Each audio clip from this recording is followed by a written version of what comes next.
semuanya duduk manis gitu ya. Adik yang di rumah ataupun bapak-bapak di rumah, kita akan senam ya. Senam ada musiknya nanti ya, sekitar 2 menit saja, 2 menit lebih sedikit ya gitu ya. Senam sambil duduk, sambil menikmati lagu-lagu Sunda. Silakan Mas moderator di set apa linknya. Kita siap-siap duduk manis ya, karena ini ilmu pengetahuan yang akan masuk kepada diri kita ya. Kita coba untuk menetralkan ya, memperlancar peredaran darah kita. Silakan Mas moderator. Silakan konsentrasi, kita lihat kamera sambil duduk ya, sambil menikmati lagunya. Ayo Bapak Ibu, kita rehat sejenak melunturkan otot tubuh dengan senam sehat agar kita sehat sehingga semangat bekerja. Semangat.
Besar tepung luhur jauh di awan-awan, beber kejanjangan, bangun tayak karingran, suku nada luas rujung amat mengeluh, dapat megabari bernatari dulu.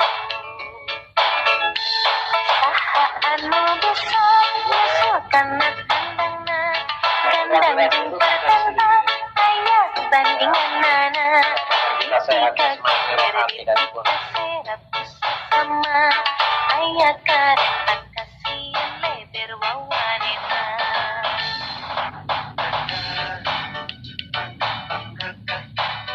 Berlambang sakti Indonesia Jaya.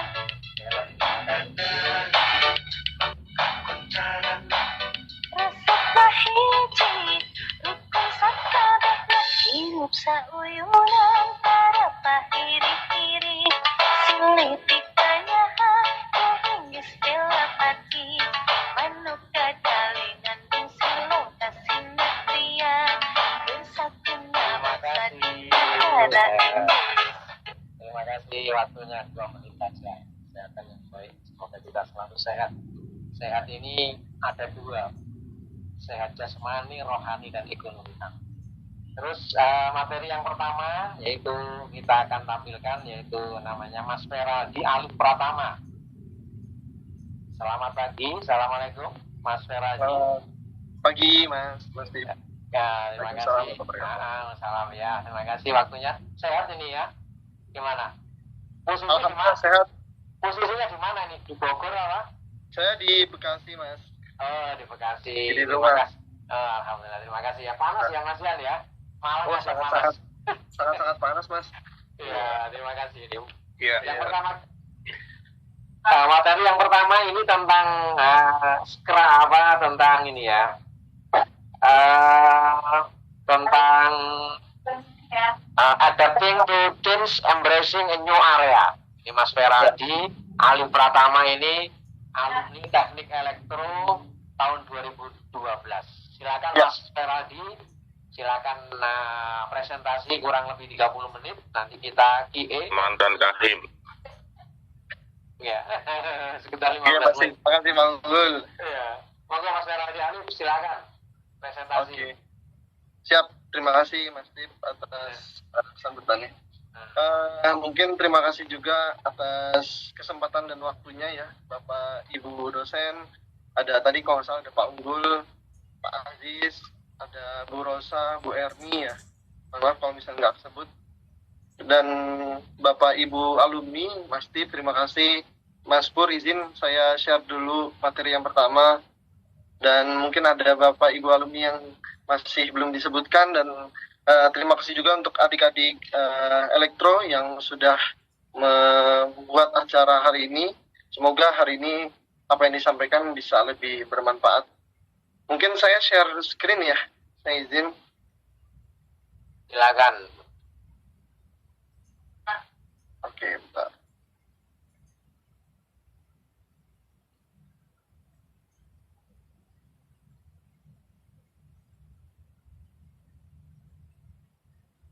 Mas Feraldi ini dinasnya XL Aksiata TBK. Iya. Oke, kelihatan Mas? Maaf. Sudah kelihatan Ya. adapting to change. Siap, Embracing Bismillahirrahmanirrahim. Mungkin hari ini saya sedikit sharing ya terkait dengan apa yang saya pelajari selama bekerja, dan gimana sih caranya. Mungkin relate-nya adalah mungkin teman-teman di adik-adik di kampus ya, terkait dengan organisasi ataupun Bapak Ibu terkait dengan perusahaannya yang sedang berjalan sekarang. Nah, gimana caranya kita embrace new area, karena pasti banyak perubahan ataupun yang kita harus adapt dari perubahan tersebut. Nah, berikut mungkin saya perkenalan dulu ya. Saya Feraldi Alif Pratama. Salam kenal Mas Mbak semua. Saya kerja di XL dari tahun 2017, jadi kurang lebih udah 6 tahun, dan di XL sekarang saya bagian dari Agile Transformation Subject Matter Expert, dan saya juga ada kerja, salah satu yang belum saya tulis di sini adalah saya sedang membantu Excel untuk create strategi di bidang climate change di environment. Jadi kalau misalnya terasa panas terkait dengan bumi ini, nah itu yang sedang saya kerjakan di Excel juga. Dan saya juga asosiasi dari business coach di HD, saya juga professional coach di berbagai macam, waktu itu pernah UMKM ataupun perusahaan-perusahaan. Dan saya punya bisnis sendiri, yaitu Dapur Pamenan yang ada di Bekasi. Jadi kalau misalnya Mas Mbak semua ada di Bekasi dan mau makan, bisa mampir. Nah, ini saya kerja udah 7 tahun, saya kuliah dari tahun 2012 sampai 2016. Lalu pertama kali kerja sama Mas ini ya, Pak Imam, dari alumni kita juga tahun 91 ya kalau salah. Lalu masuk ke Excel di tahun 2017 awal sampai sekarang, dan belum pernah pindah lagi ke perusahaan lain. Nah, ini perkenalkan saya. Lalu hari ini jadi eranya apa sih ya yang kita alami? Ini mungkin teman-teman udah sering dengar terkait dengan era VUCA, karena ini udah familiar sekali, karena sekarang di tahun 2020 ya, 2 tahun lalu itu James Casio itu kalau nggak salah seorang antropolog Amerika, dia istilahnya membuat sesuatu yang dinamakan Bunny Word ya. Jadi kalau teman-teman udah tahu ataupun masih baru tahu, jadi Bunny Word itu apa sih? Sebenarnya hampir sama sih kayak VUCA. Jadi kayak kalau misalnya Bunny Word itu singkatan dari brittle, terus anxiety, terus non-linear, sama incomprehensible. Jadi kurang lebih kalau yang saya baca dan saya coba amati itu hampir sama dari era VUCA, cuman dia perkembangannya lagi. Bedanya yang nantinya akan dibahas lebih panjang di sini adalah terkait dengan di bagian complexity, di mana area kompleks itu apa sih yang menjadi problem ya, atau apa sih yang harus kita lakukan, atau apa yang harus kita adapt dari perubahan tersebut. Karena kalau yang sisanya kayak volatility itu rate of change, jadi perubahan yang mungkin sangat ini ya, cepat, dimana yang tadinya mungkin market mintanya A, sekarang B, mungkin bulan depan udah bisa C, dan itu adalah volatility-nya sangat tinggi. Terus kalau terkait dengan uncertainty, ya kita nggak tahu terkait dengan apa yang terjadi di masa depan ya. Kita nggak bisa menebak apa sih yang diinginkan oleh market atau apa sih yang diinginkan oleh customer kita. Lalu terkait dengan ambiguity ya kita kurangnya adanya informasi ataupun clarity terkait dengan apa yang kita lakukan sekarang. Nah ini adalah kondisi-kondisi yang sekarang terjadi. Nah yang kita ingin bahas di hari ini adalah terkait dengan complexity. Jadi multiple key decision factor. Apa sih complexity itu ya? Jadi kalau misalnya ini adalah Sennepin Framework dari Dave Snowden. Mungkin ada yang sudah pernah baca juga. Jadi di mana sih complexity itu sendiri ya? Jadi kalau misalnya kita Dave Snowden membagi 4 kategori problem itu ada dibagi menjadi 4. Yang pertama ada simple, complicated, complex, dan chaos. Nah, contohnya seperti apa? Jadi kalau misalnya kita mempunyai suatu problem, kalau misalnya di bagian yang pertama adalah bagian simple, jadi problem ini adalah jawabannya atau solusinya adalah best practice biasanya. Jadi misalnya 1 tambah 1 berapa hasilnya? 2. Kalau kita lapar, apa yang harus kita lakukan? Ya makan. Kalau kita haus, apa yang kita lakukan? Ya kita harus minum. Jadi action mode-nya adalah kita sense the situation, apa sih yang kita rasakan, apa sih problemnya, lalu kita kategorikan, lalu kita respon. Berarti apa sih yang harus kita lakukan atau solusinya apa? Ini adalah simple problem. Dimana simple problem ini biasanya best practice. Jadi kita udah tahu solusinya, kita udah tahu sumber masalahnya apa. Nah bedanya apa sama yang di complicated? Complicated itu biasanya kita butuh melakukan sense the problem dulu. Apa sih masalahnya ya? Masalahnya apakah A, apakah A aksen atau B aksen. Lalu kita analisa. Lalu setelah kita analisa the problem, oke, masalahnya ini sebenarnya apa? Kita harus melakukan apa? Lalu kita respon dengan plan-nya. Jadi contohnya kalau misalnya lebih gampang adalah ketika kita mempunyai sebuah kendaraan bermotor, kita jalan menuju suatu tempat, ketika di tengah perjalanan kita ada problem dengan ban kita, misalnya bocor, let's say kita bannya bocor di tengah jalan, apa sih yang harus kita lakukan? Kita pastinya ke tempat tambal ban misalnya. Nah, tukang tambal ban itu biasanya melakukan analisis apa sih yang terjadi dari bannya. Dia mau analisa dulu dong, ini sense the problem dulu, biasanya dicek dulu bannya. Bannya memang betul misalnya kena paku, bolong, atau mungkin bannya haus. Jadi dia sense the problem dulu, lalu dia analisa juga problemnya apa. Oh, kalau misalnya nanti masalahnya adalah bannya bolong karena paku, berarti pakunya diambil lalu ditambal. Atau misalnya bannya ternyata haus sudah, emang saatnya diganti dan diganti dengan yang baru misalnya. Dan itu ada ini juga ada analisisnya juga, dan mereka terakhir adalah melakukan respon terkait dengan perubahannya. Jadi dengan adanya plan-nya, oh yaudah kalau misalnya seperti ini berarti apa yang harus dilakukan. Jadi di area complicated biasanya kita melakukan sense the problem analysis, baru respon terkait dengan problem tersebut dengan sebuah plan yang udah kita lakukan. Nah itu contohnya dari complicated. Solusinya kita tahu, masalahnya juga kita tahu. Nah bedanya apa sih kompleks yang tadi di era VUCA ya? Kompleks itu kita sama-sama tidak tahu problemnya, kita juga tidak tahu solusinya. Jadi unknown the problem, unknown the solution. Jadi apa yang kita lakukan action mode-nya? Jadi yang pertama adalah probing. Kita melakukan eksperimen, evaluasi, eksperimen lagi, evaluasi lagi, repeat itu terus menerus. Ketika kita sudah probing, kita sense nih, sebenarnya ini ada di area mana sih masalahnya? Sebenarnya apa sih yang harus kita lakukan next step? Nah itu kita sense the problem. Lalu kita respon, oke, kalau misalnya problemnya adalah betul ini, berarti apa yang harus kita lakukan? Jadi ada action item yang dimana mungkin dilakukan secara iterasi, repeat. Jadi ada eksperimennya, ada evaluasinya. Nah, ini yang dilakukan di area yang kompleks. Jadi there are no good answer di area kompleks. Misalnya, apakah market membutuhkan solusi kita? Belum tentu. Kita membuat sebuah, misalnya adik-adik mahasiswa membuat sebuah ideation dari problem misalnya. Problem hanya segelintir orang. Apakah problem itu dirasakan oleh orang lain? Belum tentu.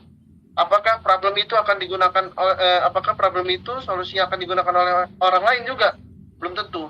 Makanya contoh misalnya kayak let's say di Gojek, perusahaan Gojek di awal perusahaan Gojek hanya membuat aplikasi fiturnya adalah Gojek Car doang.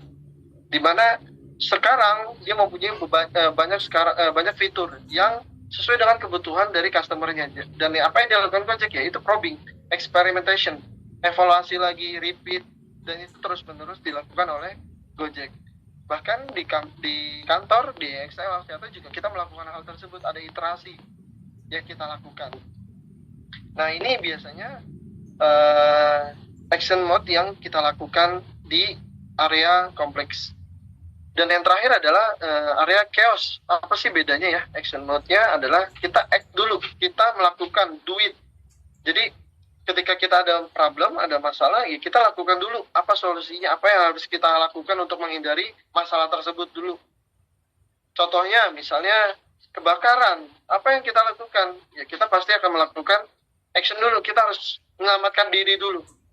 Kalau misalnya teman-teman terkait dengan database kita korup, impact-nya ke pelanggan misalnya. Apa yang kita lakukan? Ya act dulu, kita benerin dulu database kita. Sampai akhirnya tidak kejadian lagi dan bisa diantisipasi misalnya. Lalu kita sense the problem. Kenapa sih masalah tersebut terjadi? Kenapa sih database kita bisa bocor? Dan itu kita sense, kita analisa. Setelah itu kita tahu, oh ternyata ada breach di mana itu terkait dengan security kita misalnya. Dan itu yang harus kita respon. Berarti apa solusinya? Nah, itu bedanya di area yang chaos. Berarti kita harus melakukan dulu. Sedangkan kalau yang di tengah-tengah, di area disorder, di mana area disorder itu kita nggak tahu problem kita itu di area mana sih? Apakah di simple, complicated, kompleks, atau chaos?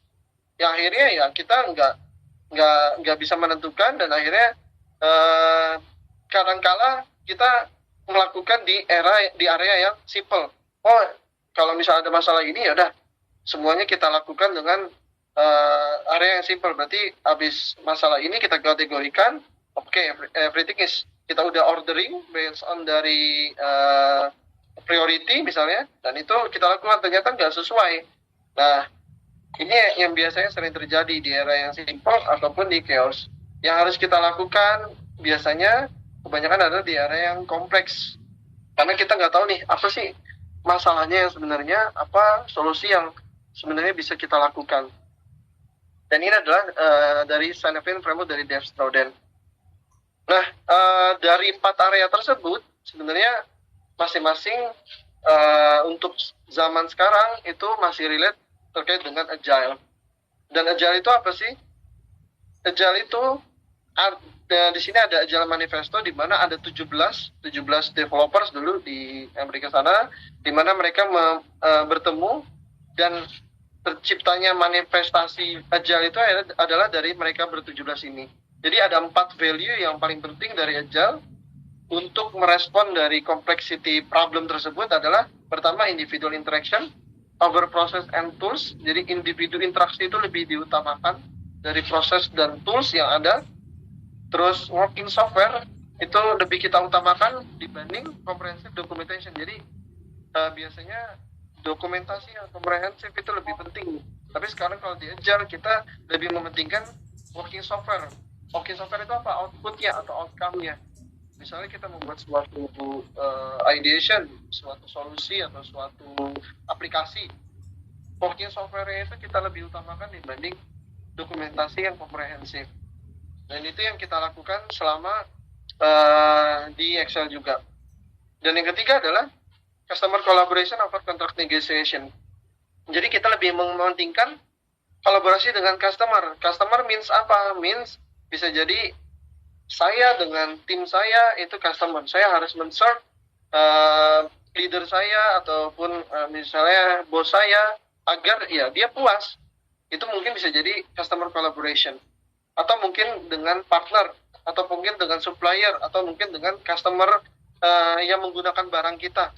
Itu juga customer.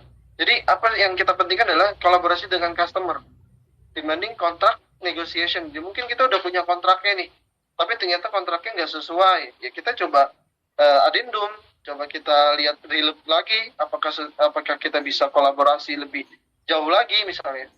Dan itu yang kita lakukan. Yang keempat adalah respon terkait dengan perubahan. Ini yang tadi ya. Yang keempat, respon terkait dengan perubahan dibanding following a plan. Walaupun di Agile itu kita tetap butuh plan. Biasanya sebuah perusahaan atau sebuah organisasi akan mempunyai plan 1 tahun ke depan, 5 tahun ke depan.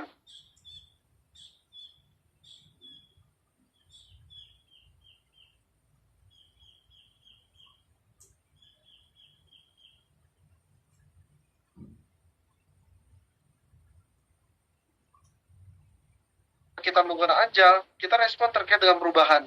Kita akan review, kita akan melakukan iterasi, kita akan melakukan evaluasi apakah yang kita lakukan di bulan ini itu udah sesuai dengan target kita. Apakah yang kita lakukan di bulan ini itu sudah sesuai dengan apa yang kita mau atau apa yang customer mau.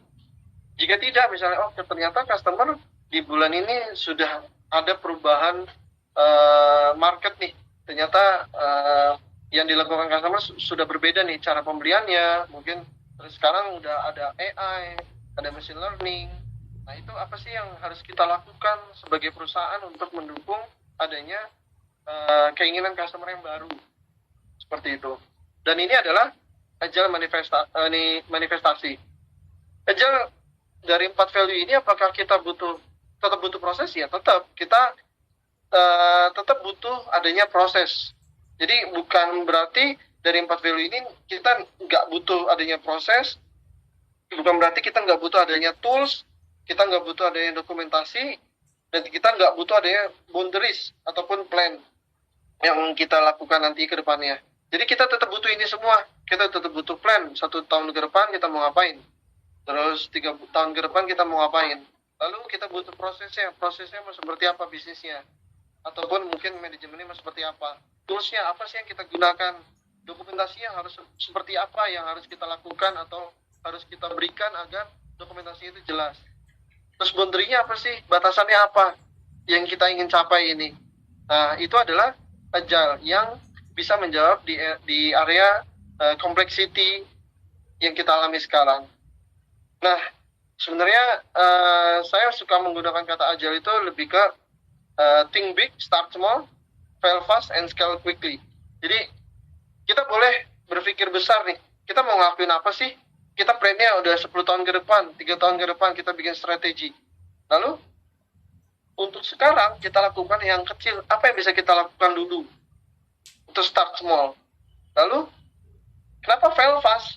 Kita ada iteratif. Kita ada iterasi, di mana maksimal 1 bulan itu kita sudah harus deliver value ke customer. Jadi ketika ternyata 1 bulan itu kita gagal, kita bisa fail fast. Oh ternyata kita gagal, kita harus benerin lagi. Di bulan ke depan kita harus sesuai dengan apa yang dimau oleh customer misalnya. Atau di bulan ke depan ternyata problemnya bukan itu dan solusinya bukan itu. Dan itu kita harus tahu, aware sebagai yang punya perusahaan ataupun sebagai karyawan yang memiliki strategi, yang membuat strategi. Jadi harus fail fast, lalu scale quickly. Maksudnya apa? Yang tadinya mungkin kalau saya bocorkan di Excel ini dulu tahun 2017 kita Agile itu hanya di IT doang nih. Di IT di mana hanya beberapa tim tertentu, bahkan cuma 1 sampai 3 tim doang yang kita mulai Agile itu berjalan.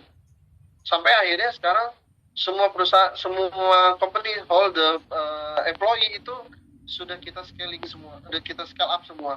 Jadi akhirnya apa? Semua merasakan value adanya Agile. Jadi think big, start small, fail fast, and scale quickly. Kenapa seperti ini? Karena Agile itu sendiri berbicara terkait dengan iteratif dan incremental. Jadi kita punya iterasinya, di mana 1 bulan itu maksimal kita harus deliver value ke customer, dan incremental, don't build it all at once. Jadi start small. Nah, ini dari Henrik Niebuhr, Bapak Ibu. Kalau misalnya di bagian yang kiri, yang risk-nya besar, itu adalah contoh dari Big Bang. Big Bang ini ya, Big Bang Project. Biasanya kita nyebutnya Big Bang Project. Kenapa? Karena bisa jadi kita start di Januari, projectnya sampai akhirnya mungkin di akhir tahun. Jadi kita baru memberikan value itu di akhir tahun. Jadi waktu yang kita butuhkan itu sangat panjang untuk mendevelop suatu produk ataupun suatu solusi. Jadi dari Januari sampai Desember kita baru mendevelop satu produk, dan itu satu solusi yang akan digunakan oleh customer. Nah, apa sih problemnya atau apa sih yang menjadi tidak baik di situ? Yaitu adalah resikonya. Kenapa? 1 tahun 12 bulan tersebut yang kita hadapi adalah resiko. Bisa jadi ketika kita sudah buat di 10 bulan kita sudah mau implement, sudah mau production, ternyata pas di bulan ke-10 tersebut market berubah. Kita membuat suatu produk namanya mobil. Ternyata mobil yang kita bangun ini sudah bukan yang paling terbaru lagi, udah bukan mutakhir lagi nih. Ternyata market berubah. Adanya mungkin sekarang digunakan pakai AI yang bisa nyetir sendiri, yang bisa kemana-mana sendiri. Manusia yang di dalamnya udah nggak perlu nyetir sendiri. Dan itu kalau ketika kita membuat mobil yang manual, di bulan ke-10 tersebut, apa yang kita dapatkan? Ya resiko yang kita dapatkan sangat tinggi. Apakah kita dapat value ketika kita sudah implementasi atau sudah di akhir sudah kita produce produk kita? Bisa jadi kita dapat. Jadi misalnya Januari tahun depan kita campaign, kita share ke customer produk kita, minta tolong digunakan. Ternyata bisa jadi dari target kita ada 10.000 subscriber, ternyata hanya 500 subscriber yang menggunakan produk kita. Dan itu resikonya tinggi. Value-nya gimana? Ya value kita tetap dapat, tapi nggak tinggi. Cost-nya gimana? Cost-nya tetap yang kita keluarkan tinggi, karena 1 tahun kita mengeluarkan cost yang sudah kita plankan di awal. Nah, bedanya apa dengan Agile? Jadi Agile itu iteratif incremental. Yang tadi saya infokan bahwa kita 1 bulan itu harus deliver value ke customer. Jadi 1 bulan iterasi pertama kita harus ada value-nya ke customer. Kita harus memberikan kita harus mendapatkan feedback dari customer. Misalnya let's say kita punya produk, kita bikin suatu produk aplikasi. 1 bulan tersebut produk itu harus kita share ke customer, entah itu beta testing yang bisa kita berikan kepada customer, mereka coba apa feedbacknya, apakah mereka butuh dengan produk kita. Lalu pas bulan kedua kita balik lagi dengan tim kita bahwa ternyata produk kita sesuai nih dengan market mau mencoba, market sesuai dengan kebutuhannya. Tapi apakah semuanya itu berjalan dengan lancar? Tidak. Biasanya ada feedback dari customer bahwa misalnya bisa jadi saya nggak butuh fitur ini, saya nggak butuh yang ini, saya butuhnya hanya ini aja. Ternyata yang relate sama customer adalah hanya satu fitur yang udah kita bangun. Dan itu terus kita lakukan secara iteratif dan incremental setiap bulannya. Jadi setiap bulan kita harus melakukan iteratif incremental, di mana di akhir bulan kita harus ada value yang kita kasih ke customer. Seperti itu bedanya aja. Lalu apa sih kalau kita berbicara dengan value? Apa value itu tersebut ya? Jadi kalau misalnya yang ini saya belum pernah share juga. Jadi ada namanya EBM, Evidence Based Management. Ini organisasi ataupun perusahaan ya. Kalau misalnya adik-adik di elektro bisa menggunakan ini di himpunan, bisa teman-teman lakukan. Jadi ini adalah matrix. Jadi ketika organisasi berjalan, perusahaan berjalan, pasti ada sesuatu yang kita tuju, goals-nya. Apa sih yang menjadi ukuran kita ketika kita tercapai, ketika kita sukses. Jadi bukan hanya menjalankan sebuah BAU saja, business as usual aja. Jadi ya udah tahun ini ada ponsel, ya udah tahun depan kita lakuin lagi aja, tapi apa value-nya yang kita dapatkan, apakah ada value-nya atau tidak, apakah value-nya tersebut dirasakan oleh teman-teman mahasiswa, dosen, alumni, atau siapapun. Nah, itu yang harus kita lakukan di sebuah perusahaan atau organisasi. Jadi ada matriksnya yang kita ukur. Di sini ada IBM dari scrum.org, mungkin teman-teman bisa baca juga. Jadi ada 4 key value matrix. Di sini ada current value, unrealized value, ability to innovate, time to market. Kalau bagian yang di atas, unrealized value, current value itu adalah market value. Kalau yang di bawah itu adalah organizational capability. Jadi kemampuan perusahaan ataupun kemampuan dari organisasi yang kita ukur. Kalau yang di atas itu adalah marketnya yang kita ukur. Nah, current value. Apa sih current value itu ya? Current value itu adalah value yang kita punya sekarang, yang sudah kita punya sekarang yang di-deliver oleh organisasi. Jadi goalnya apa? Goalnya untuk memaksimalkan value organisasi ini deliver ke customer ataupun ke stakeholders. Nah, ini adalah fungsinya.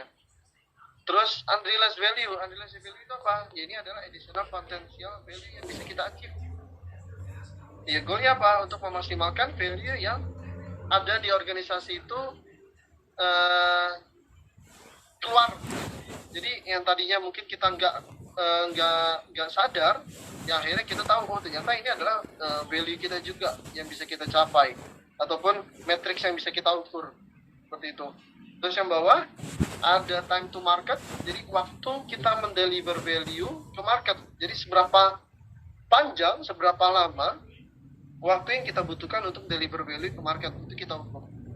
Itu goals-nya adalah untuk meminimize waktu yang kita butuhkan ketika mendeliver value ke market. Jadi bisa jadi kan kita deliver value yang tadinya sebulan, oh ternyata kita setiap bulannya itu 30 hari ini kita deliver value ke market. Bisa jadi, oke, target kita bulan depan harus 28 hari. Oke, target kita bulan depan harus 25 hari. Itu yang dilakukan. Terus ability to innovate, jadi kemampuan perusahaan atau organisasi untuk berinovasi. Jadi goalnya apa? Untuk memaksimalkan organisasi, kemampuan organisasi untuk mendeliver sebuah capability baru atau solusi ataupun inovatif, solusi yang inovatif, seperti itu. Nah, ini adalah IBM. Next-nya, detailnya adalah seperti ini. Ini contohnya, jadi Bapak Ibu mungkin di perusahaan ataupun adik-adik yang di himpunan ataupun di punya ideation PKM ya, PKM ini bisa dilakukan seperti ini. Jadi current value apa sih yang bisa menjadi leading indicator dan lagging indicator? Bedanya apa? Leading indicator itu adalah value yang kita dapatkan saat ini juga gitu. Kalau lagging indicator itu bisa jadi value-nya itu kita rasakan mungkin agak jauh. Jadi masih panjang value yang bisa masih panjang value yang kita dapatkan gitu. Jadi contohnya leading indicator employee moral, misalnya employee satisfaction atau customer satisfaction. Itu leading indicator. Kenapa? Karena kita bisa dapatkan saat itu juga.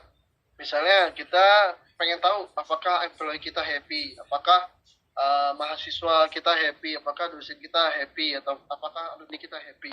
Itu bisa kita lakukan sekarang juga, kita bisa dapatkan value-nya.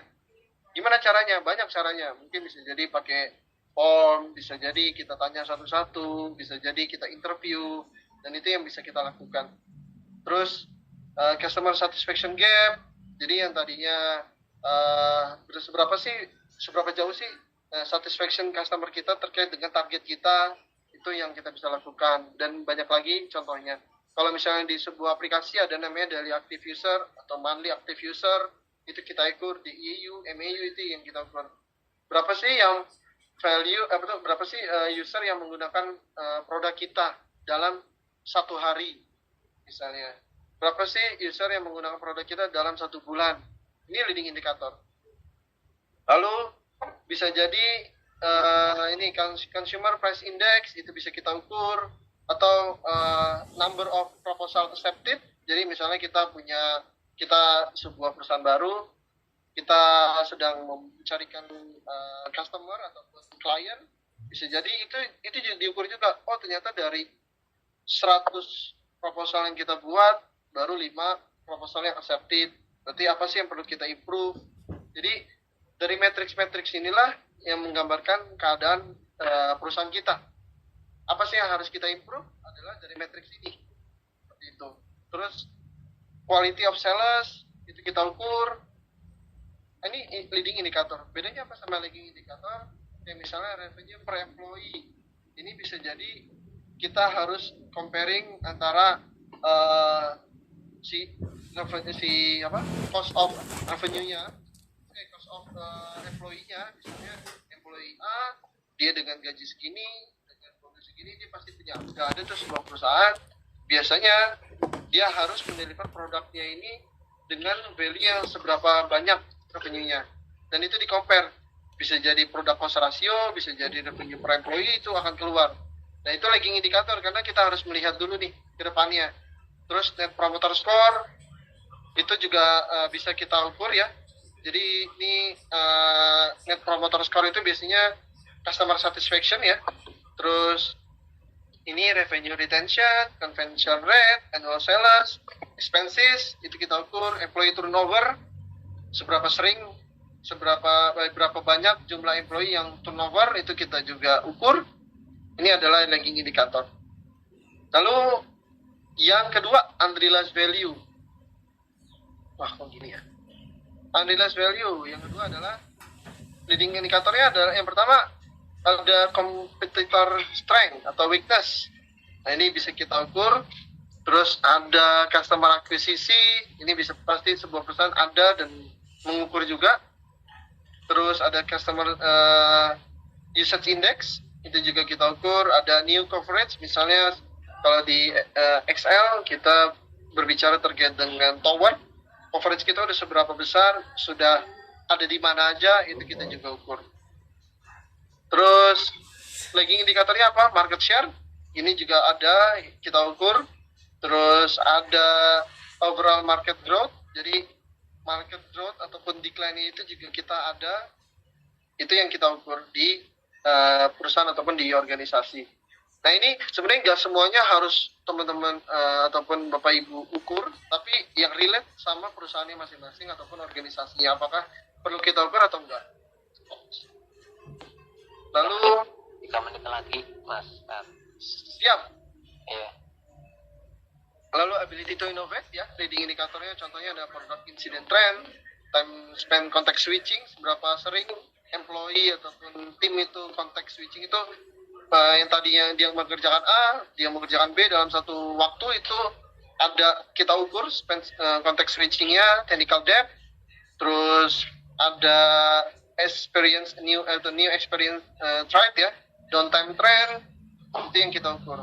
Terus ada lagging indikatornya, ada innovation rate, terus culture of innovation juga kita ukur, dan banyak lagi. Ini yang kita ukur dari ability to innovate ya, seberapa sering kita berinovasi. Terus ini time to market, jadi waktu kita mendeliver value ke market, ini banyak yang kita ukur. Ada frequency of good success ya, kalau misalnya kita ngoding pasti ada ini ya. Terus mean time to repair, berapa lama waktu yang dibutuhkan untuk kita repairing code-nya.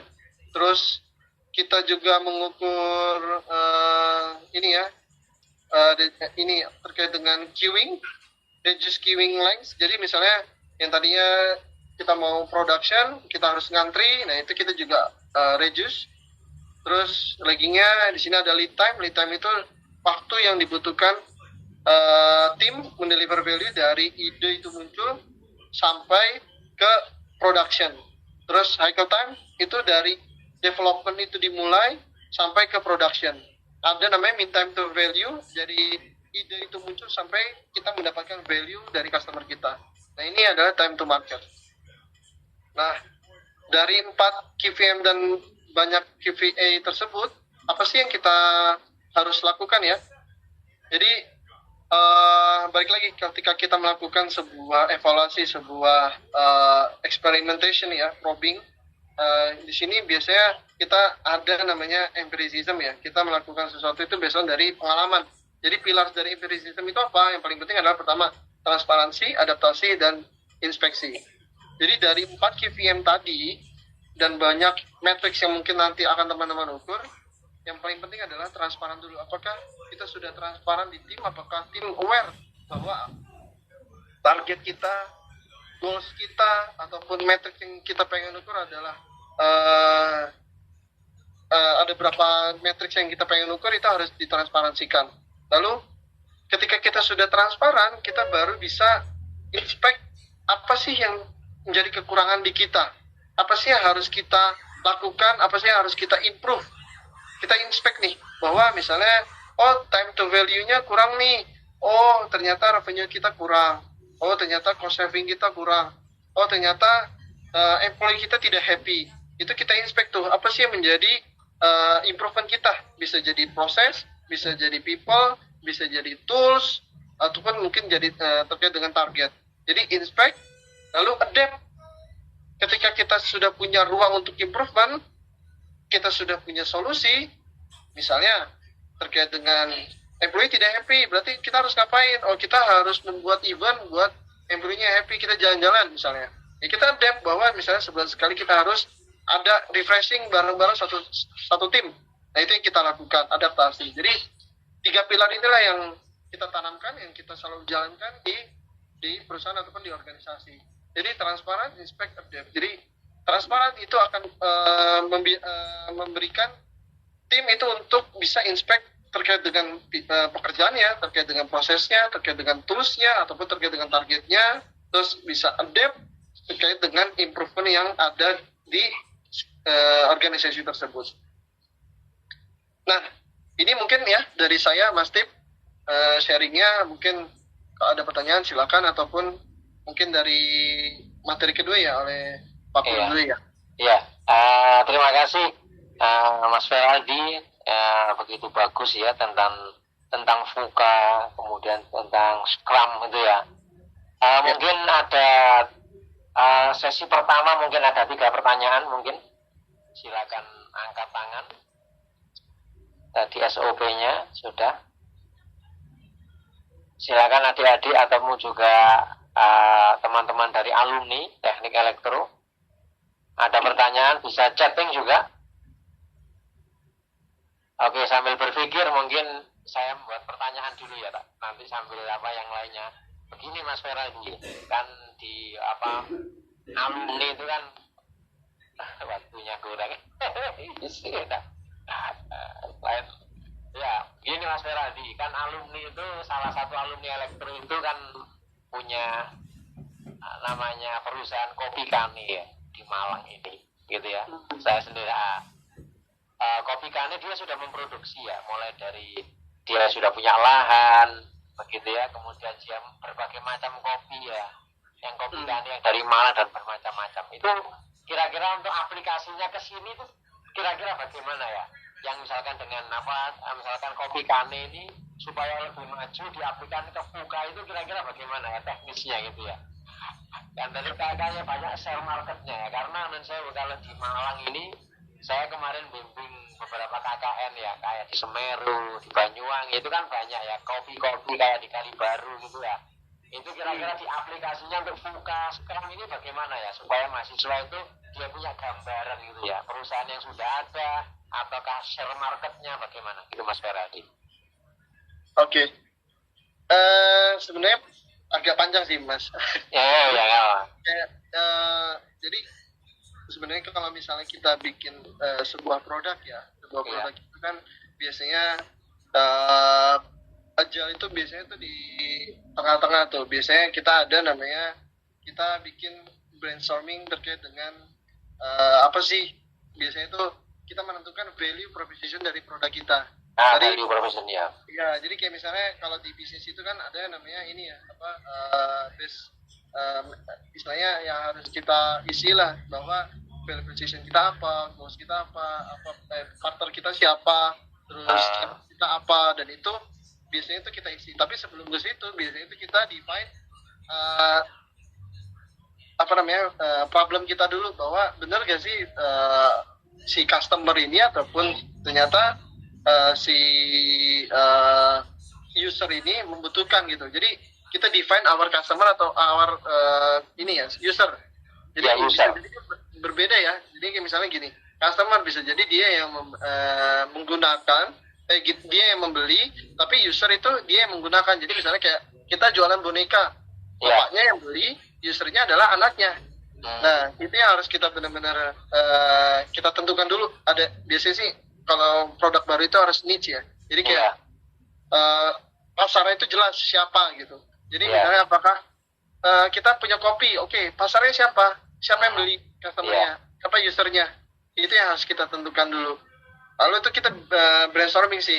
Jadi misalnya oke, kita punya kopi, lalu apa sih value proposition dari perusahaan-perusahaan lain atau kompetitor? Apa sih yang udah dia gunakan, apa sih yang dia sudah punya? Biasanya itu kita list tuh.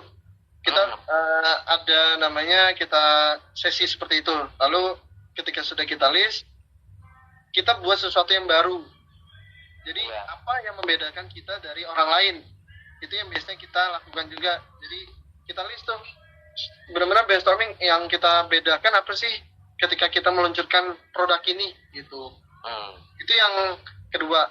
Lalu ketika sudah punya, jadi kan kita istilahnya kita sudah punya materinya nih dari kita sendiri. Lalu kita coba probing karena ini kopi ya.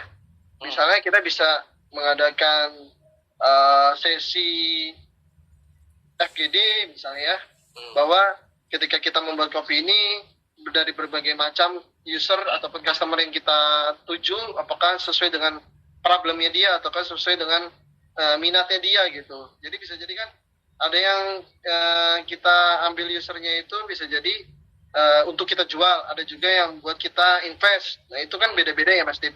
Iya. Jadi mungkin akan ada dua, mana ini yang mau kita lakukan duluan, apakah kita menjual kepada end user atau kita mau yang invest dulu nih, kita cari investor ataupun yang lain. Itu juga beda sih, bahwa kalau investor kayak belakangan deh, karena kan kita tahu dulu user kita siapa, apa yang bisa kita berikan kepada user kita. Nah itu nanti selesai itu semua biasanya itu berjalannya dengan agile tuh, kita end to end itu dari awal ide sampai akhirnya production itu 1 bulan maksimal itu. Jadi value itu apa? Value itu yang tadi saya share 4 itu Mas. Jadi kayak misalnya yang paling penting kan pasti revenue lah.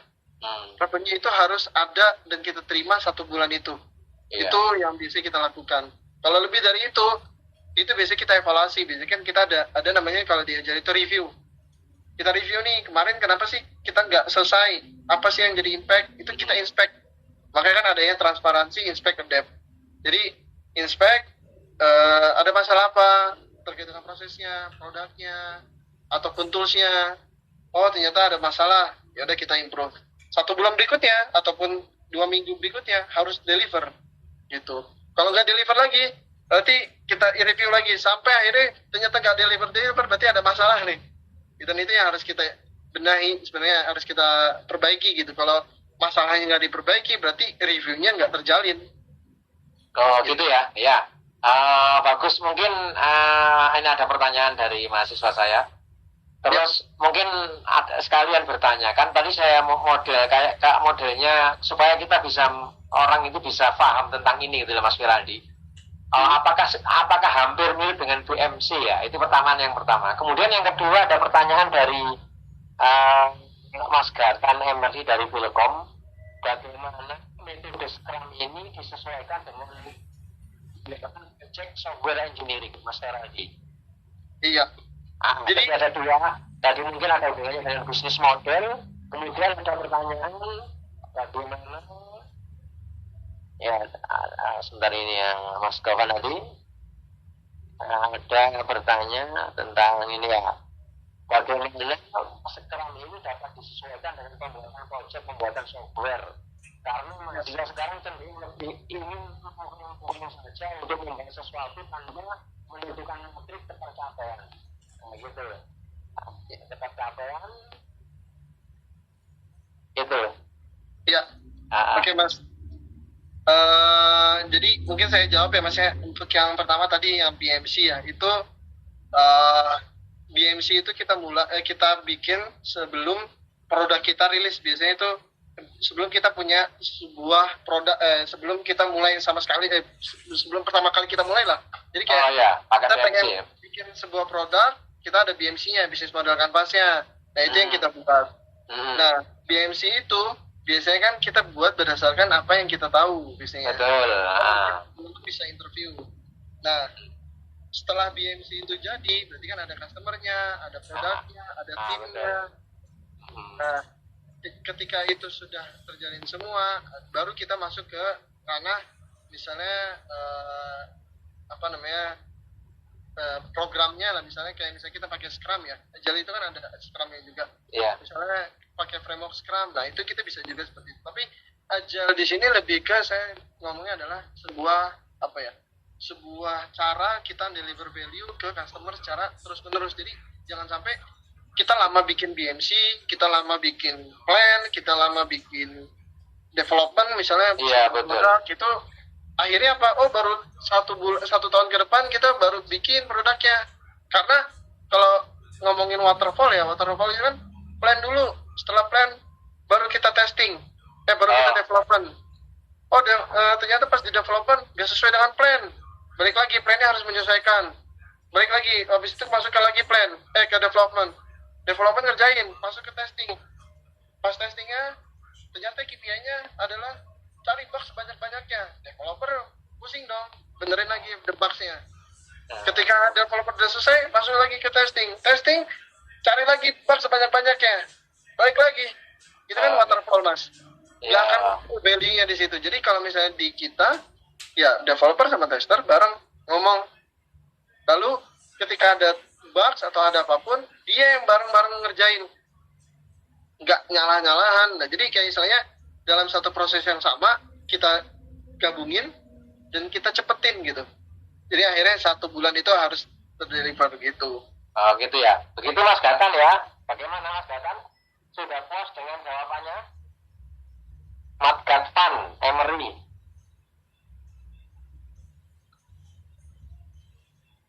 Mana Mas Gatan Emery itu? Ya. Kita lanjutkan ke Mas Fauzan. Langsung aja. Oke, aman-aman. Mas Fauzan coba, Mas Fauzan yang pertanyaan ini silakan berbicara Mas Fauzan ya, kayaknya yang terakhir tadi. Fauzan bisa bertanya langsung.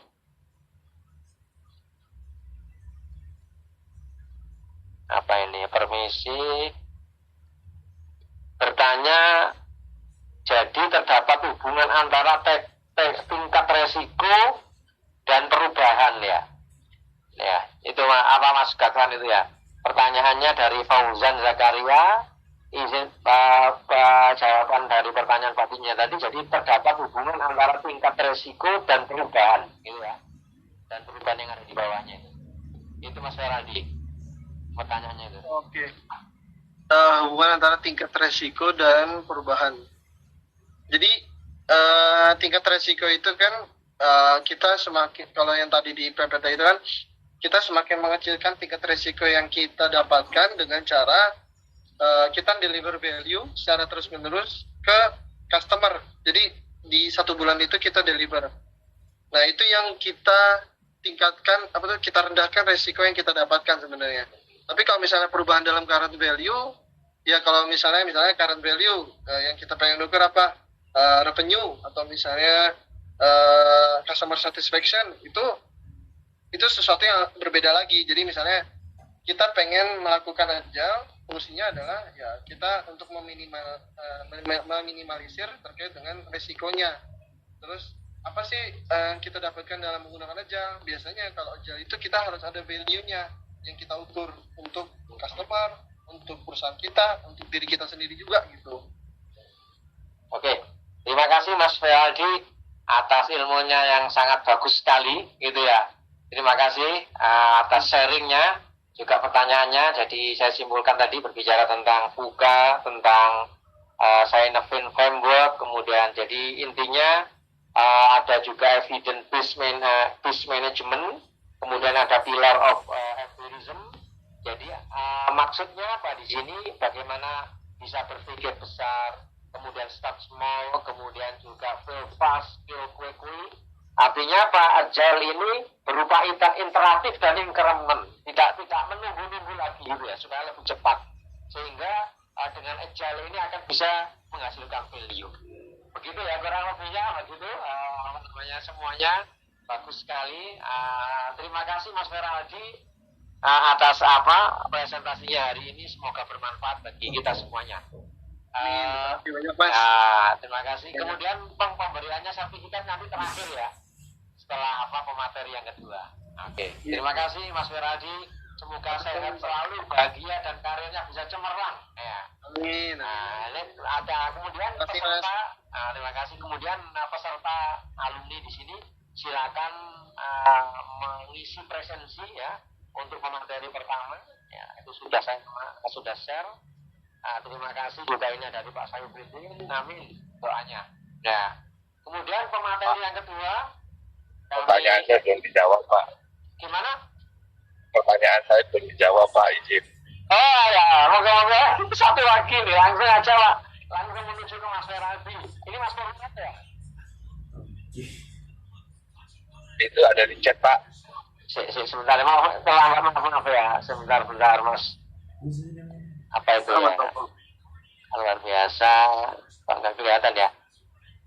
Mungkin langsung ya. Langsung dengan beliaunya. Bisa dibuka. Oke. Gimana, Mas? Oke. Itu aku mau nanya, apa dengan biaya contoh untuk membuat kalau saya lihat ini kan bahwa Agak keresek-keresek, Mas. Agak keras sedikit, Pak. Mas. sebentar. Oh. Sebentar. Ya, jadi untuk budgetingnya itu loh.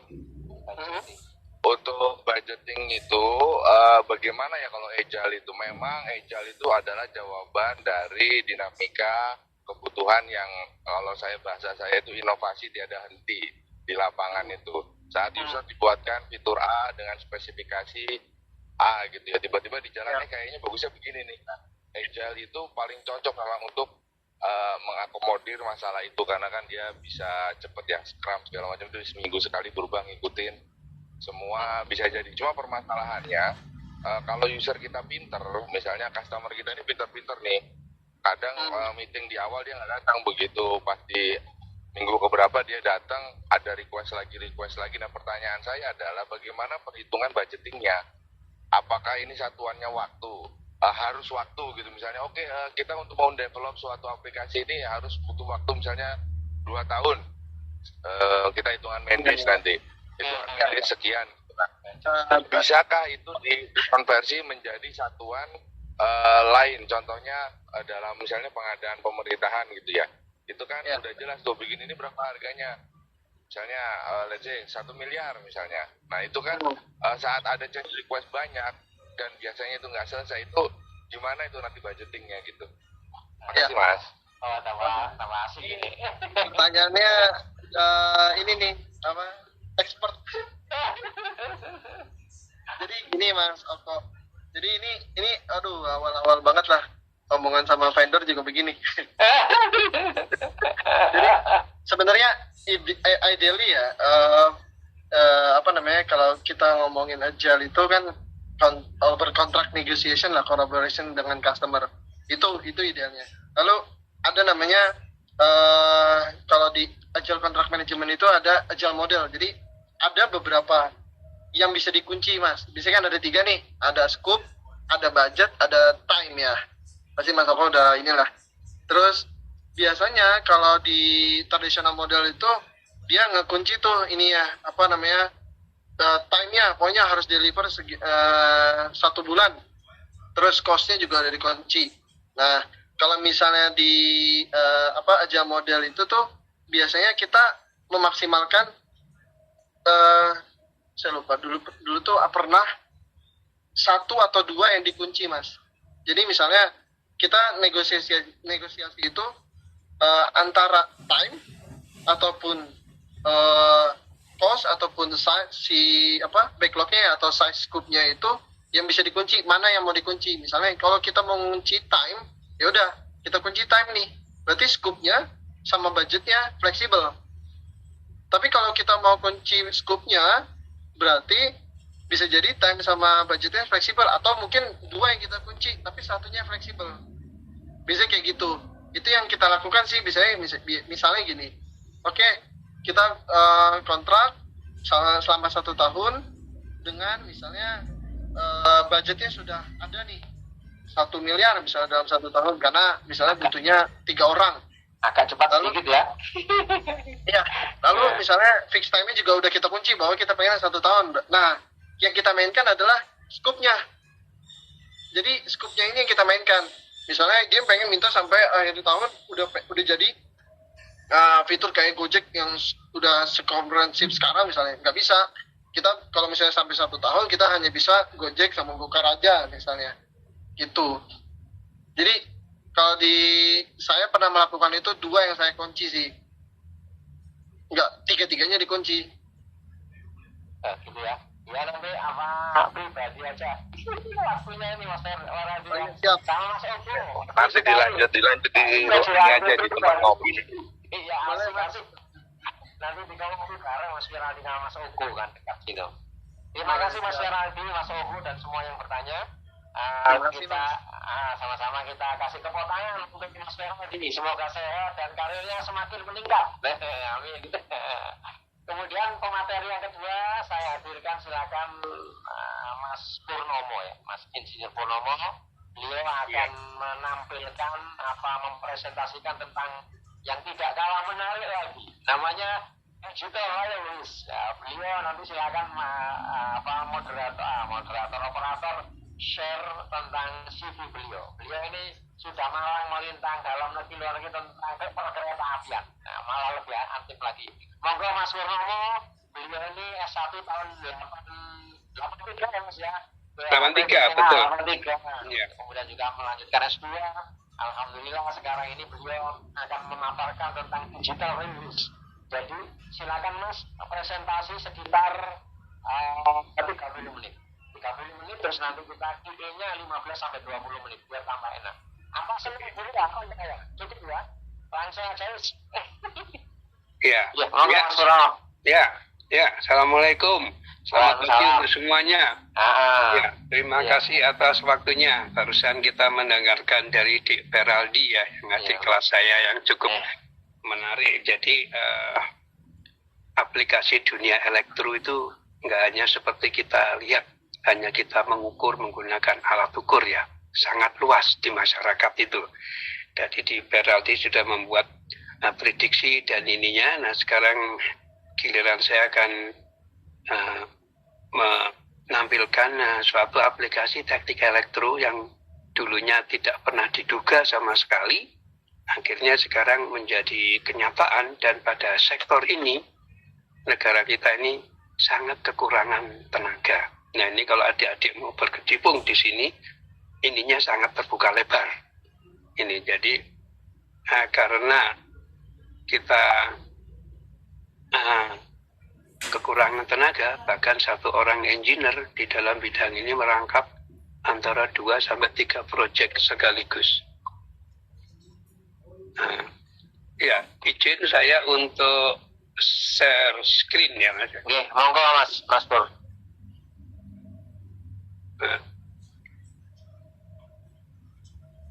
Jadi untuk share screen ya. Jadi kalau kita lihat di dalam dunia railway, mengapa saya mengambil istilah digitalized railway? Ya, karena digitalized itu tidak hanyalah tidak bukan merupakan monopoli dari bidang kita teknik elektro, tetapi seluruh bidang juga menyangkut semacam ke bidang ini, segala bidang kehidupan.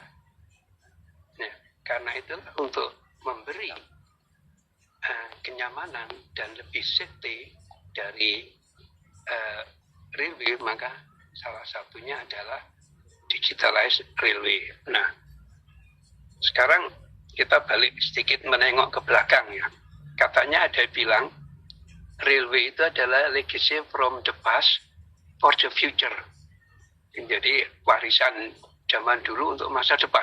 Nah, yang paling kanan yaitu mungkin apa dapat dilihat lah kereta api zaman dulu, lokomotif uap yang pertama kali ditemukan oleh George Stephenson di Inggris. Nah, sekarang sudah berkembang menjadi satu kereta api modern yang sebelah kiri bawah. Dan kita bersyukur kereta yang bawah itu dibuat oleh anak bangsa kita sendiri. Yaitu tempatnya di Suwun, Angkatan 86 yang sekarang di Inka. Jadi kami bekerja dengan Dik Suwun, diberi penugasan oleh pemerintah PT Inka untuk membuat kereta api yang modern, driverless, tanpa masinis. Wah, keren. Nah, jadi yang salah satu, walaupun dulu semuanya akan berkata, apa bisa? Oke, tapi semangat, kita harus semangat. Kita cari jalan keluar. Seperti yang dijelaskan di Berardi tadi, langkah-langkah kita, step-step terukur. Nah, itu yang penting. Nah, kebetulan di proyek ini, saya bekerja di-hire oleh PT KAI sebagai railway integrator. Mengintegrasikan keretanya sendiri dengan seluruh perangkat prasarananya. Nah, sebelumnya saya bekerja sebelum di proyek kereta api, jadi saya di kereta api sejak tahun 94 di bidang perkereta apian, sebelum di-hire di kereta api Indonesia, bekerja juga untuk kereta apinya Malaysia, pembangunan LRT di Malaysia, kemudian pulang ke Indonesia diajak PT KAI sebagai tenaga ahli. Nah, kalau kita melihat, kita bicara dulu ya sebelum kita ini, klasifikasi railway itu ada berapa ya? Ini klasifikasi railway ini saya pelajari dari tulisan Profesor John Packel dari Erlangen, Jerman. Nah, Erlangen di Jerman itu adalah satu akademi yang mempunyai akademi yang khusus membidangi railway secara teknologinya di sana. Jadi nanti kalau adik-adik mau berkecimpung lebih lanjut tentang railway-nya bisa pergi ke sana. Nah, walaupun kita punya akhirnya kita punya dua akademi yang membidangi untuk kereta api, yaitu semuanya ada di Madiun, satu yang dibuat oleh Kementerian Perhubungan, yang satunya Politeknik Negeri Madiun yang mempunyai jurusan perkereta apian. Nah, umumnya untuk operator, jadi tidak adik-adik nggak perlu khawatir ya mahasiswa, masih banyak bidang yang di dalam kereta api yang bisa dimasuki dan dikerjakan. Jadi kalau railway system itu, Profesor Packel itu membagi beberapa tiga, standar railway, white rail system, dan special railway system. Ya, standar railway, public transport system, dan industrial. Ya, public transport mungkin kita bisa lihat ya, yang di Surabaya, di Malang. Nah, di industrial itu pada area tertentu. Area tertentu itu ada yang connected to public railway dan tidak terconnected. Yang umum non-connected to public railway. Ya. Kalau yang connected ke public railway mungkin bisa melihat yang adik-adik tinggal di Lampung, punya Bukit Asam, dan punya perkebunan kelapa sawit di Sumatera Utara. Yang tidak terconnected ya mungkin sebagai contoh bisa lihat ya punyanya lori tebu pabrik gula, itu juga merupakan suatu railway system, tapi dia tidak terconnected ke publik. Nah, kemudian light rail system, nah yang sekarang lagi hangat-hangatnya ini di Jakarta dan beberapa kota lain ingin punya. Ya, semoga saja nanti pemerintah mempunyai anggaran yang cukup untuk membangun light rail system, karena sudah terbukti cukup membantu transportasi dengan biaya yang terjangkau, kita nggak ada polusi lagi dan sebagainya ya. Sebagai contoh, kereta listrik di Jakarta itu penumpangnya sudah 1,2 juta penumpang sehari. Jadi bisa dibayangkan kalau semua orang itu menggunakan sepeda motor atau mobil, bagaimana penuh sesaknya jalan. Ya, kemudian light rail system itu ada streetcar, tram. Ya sayangnya tram di kita sudah punah. Dulu kita punya tram di Jakarta, Surabaya, bahkan di Malang. Kalau adik-adik lihat, di depan di alun-alun Malang, sepanjang jalan Kayu Tangan, kemudian Lowokwaru sampai stasiun Singosari, dimulai dari stasiun Jagalan tram dekat pasar, itu dulunya di Malang adalah rel tram. Tram uap. Ya, itu kalau dulu perusahaan yang mengoperasikan zaman Belanda namanya Malang Stum Tram Maskapai ya. Stum itu berarti uap, tram uap maskapai itu perusahaan. Yang kedua lokal electric railway, yang dia metro atau subway. Kemudian ada special railway system, monorail, special mountain railway, mungkin kereta yang sering dipakai di pegunungan. Di kita nggak ada. Yang kemudian other special railway, railway khusus yang lain. Nah ini di kita punya. Mungkin adik-adik pernah ke Bandara Soekarno-Hatta. Di sana ada APMS, Automatic People Mover, yang berjalan di antara terminal 1, 2, 3 dan bolak-balik. Nah itu dapat dikategorikan sebagai special railway. Nah untuk kita proses sebelumnya untuk mengetahui digital, apakah esensi elemen dari suatu railway system? Yaitu yang pertama infrastruktur. Di sana ada track, rail dan switch. Nah switch itu mungkin sama pengertiannya. Switch adalah untuk membuka atau memutus rangkaian kalau kita dalam teknik elektro. Tapi switch di dalam railway ini adalah memindahkan satu rel ke rel yang lain. Jadi bagaimana memindahkan kereta dari satu track atau rel pindah ke rel yang lain. Itulah yang disebut switch. Nah, atau dalam ada istilah yang menyebutnya point. Nah, tapi kalau orang PT KAI dia menyebutkannya vessel. Itu mungkin dari bahasa Belanda ya. Maklum ya, kita railway system kita warisan Belanda dan kita bisa belum mengembalikan panjang railway kita kembali sebelum masa perang kemerdekaan atau perang dunia kedua. Dulu menjelang perang dunia kedua kita punya 6.000 km jaringan kereta api, tapi sekarang yang aktif tinggal sekitar 2.000. Jadi masih banyak ya yang belum diaktifkan lagi, dan itu bangsa besar bagi adik-adik nanti yang berkecimpung di dunia railway ini, belum di pulau-pulau lain. Karena selama ada rencana sesuai dengan ada pemerintah punya rencana namanya RIPNAS, rencana induk perkeretaapian nasional, seluruh pulau besar di Indonesia itu direncanakan mempunyai jaringan kereta api. Jadi itu track, railway dan signaling and communication, traction power substation. Di sana ada catenary, TETRAIL. Catenary itu traction power substation itu adalah energi listrik yang untuk menyuplai ke relay. Di mana saat ini saya juga berkecimpung di bidang ini dengan timnya sekitar cuma 4 orang. Sudah selama 15 tahun mengadakan elektrifikasi khususnya di Pulau Jawa. Ya, kemudian station. Ya, kemudian rolling stock. Nah, rolling stock ini ada lokomotif, passenger car, atau coach ya. Ada istilah kalau kecenderungannya kalau Eropa daratan dan Amerika menyebutnya car atau gerbong penumpang. Inggris menyebutnya coach ya. Jadi tergantung sebutannya aja. Kemudian generator car, wagon atau disebut kereta barang, inspection car yaitu kereta inspeksi, dan maintenance vehicle, perangkat kereta untuk maintenance. Dan yang terakhir ini yang sering ini adalah operating and procedure, di mana operating dan prosedur ini adalah digunakan untuk mengatur seluruh perjalanan supaya aman dan efisien. Nah, disinilah nanti kuncinya. Kita bagaimana cara mengatur perjalanan aman, efisien, tepat waktu. 3 tiga kategori itu. Yang ini kan, yang proses ini sangat menarik dan ini hampir semua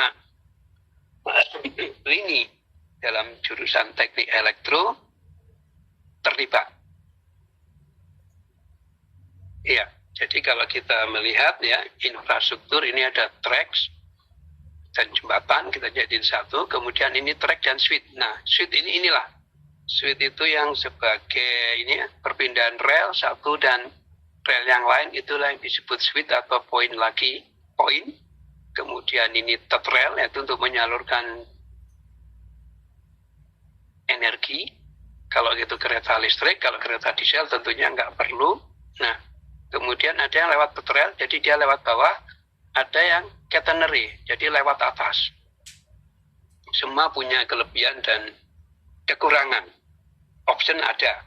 Nah, kemudian signaling, ya ini kita anggap ini suatu sistem yang manual dulu. Ini seperti inilah kondisinya dan beberapa stasiun kita masih ada di sebelah kiri bawah ini kita masih ada. Kemudian ada lagi ini ada peralatan telegraf yang dulu kita untuk komunikasi kita menggunakan peralatan telegraf dulu, mungkin sekarang udah nggak dipakai, tapi beberapa tempat masih ada. Mungkin yang pernah mendengar sandi Morse, bagaimana mengirimkan peralatan ini untuk masuk komunikasi yang sederhana, disalurkan melalui kawat yang ada di sini, yang kemudian yang ini adalah yang Thrust Power Substation. Ya, dia memberi energi listrik ke kereta. Nah, ini yang bagian infrastruktur. Kemudian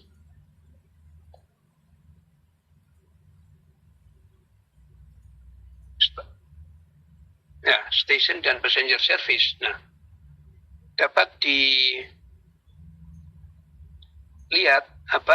bagaimana dulu proses cara memberi layanan. Kita harus antri, beli tiket, kemudian ada tiket yang kita dapat. Nah, ini tiket-tiket zaman dulu, di mana tiket zaman dulu itu sudah terdefinisi. Misalkan naik dari Malang sampai Surabaya, ya sudah tertulis, tercetak, ambil tiket yang tertulisnya Malang, Surabaya. Kemudian agak ini tiketnya dicetak pakai printer yang agak ini. Ini sampai tahun 2005 tiket-tiket ini masih dipakai. Kemudian datang ke stasiun, harus menunjukkan tiket, kemudian petugasnya membawa masuk, mengizinkan masuk, oh ya keretanya ada, dan kemudian baru kita masuk menuju ke peron untuk menunggu kereta. Kalau keretanya udah ada juga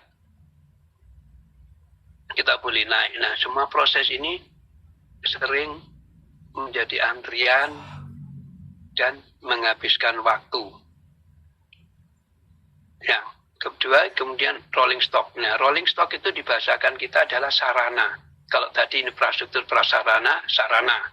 Ya, sarananya kita ada yang adalah kereta uap, kemudian ada lokomotif diesel, ada kereta penumpang, kereta pembangkit, kereta barang, kereta kontainer, ada kereta kontainer khusus yang mengangkut air dari Sukabumi ke Jakarta, dan ini kereta BBM.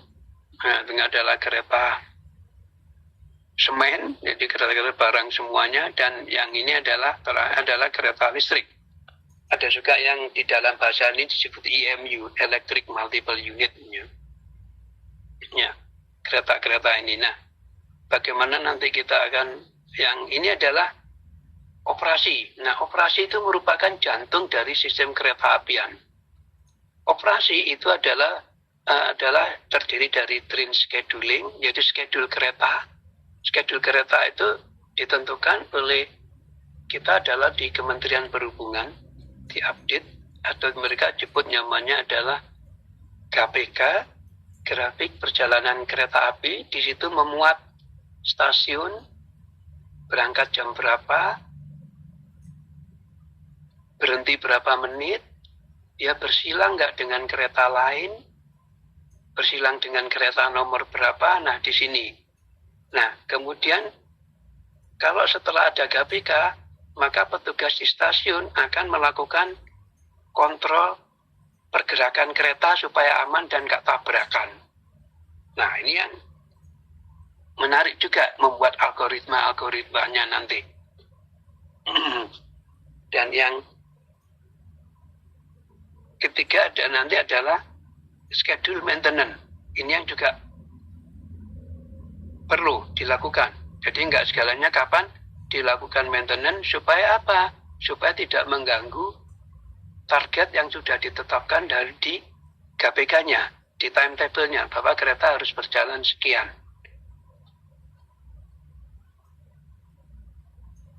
Nah, yang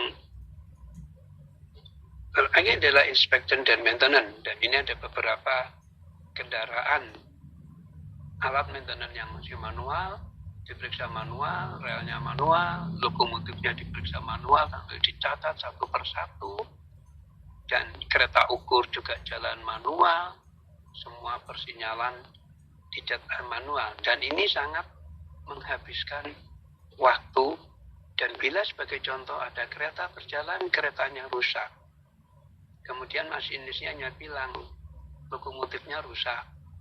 Nah, petugas yang di maintenance, di depo kereta, depo tempat maintenance, nggak ada catatan rusaknya apa, pokoknya nggak bisa begini. Nah, oke. Akhirnya, nah inilah harus dicek, inspeksi, dan ini habis waktu. Nah, nanti bagaimana kita menghemat proses ini, tetapi secara cepat dan tepat. Nah, akhirnya semuanya harus digitalisasi atau digitalize.